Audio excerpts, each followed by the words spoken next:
This men's Spanish national team have been hit hard by the virus as far as their roster goes for Euro 2020. Sergio Busquets initially was ruled out with COVID a couple of days ago, and now one of the players who most likely would have stepped up to fill in some minutes in his absence, Marcos Llorente, has also tested positive as well. And this is going to leave their midfield in a tricky spot, with both of them most likely being out for at least the group stages, and depending on how it affects them physically and their ability to stay fit and be healthy, they could be out for longer than that, and that's definitely going to pose some problems for Spain. They can probably get out of their group without these guys. They have the likes of Poland, Slovakia, and Sweden within the group. Sweden are also without Kulusevski and Svanberg due to the virus as well, so Sweden are definitely going to be shorthanded. Slovakia is not a big threat. Poland's good, but not amazing. So I would suspect that Spain could still comfortably get out of their group. But if they don't have these guys back when they get into the later rounds, it's going to be tough. One of, if not both of these guys would have been starting, so their midfield's definitely going to take a hit. And there's no doubt their midfield is still good. Thiago and Rodri will most likely be the two locks in this midfield now, with Rodri taking that DM role and Thiago being a bit further up the pitch.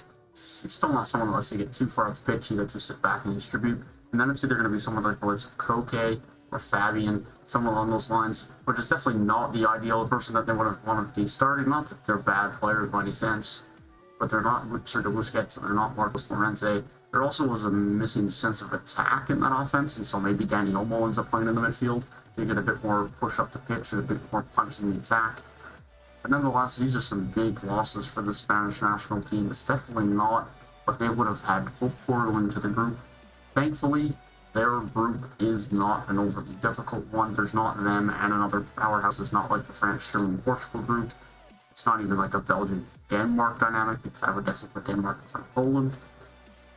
I don't have another one of those big teams in the group, and so they should be fine without these guys to get out of their group. But if they can't be back come the knockout rounds, it could definitely hurt their abilities to move on, not having these two players.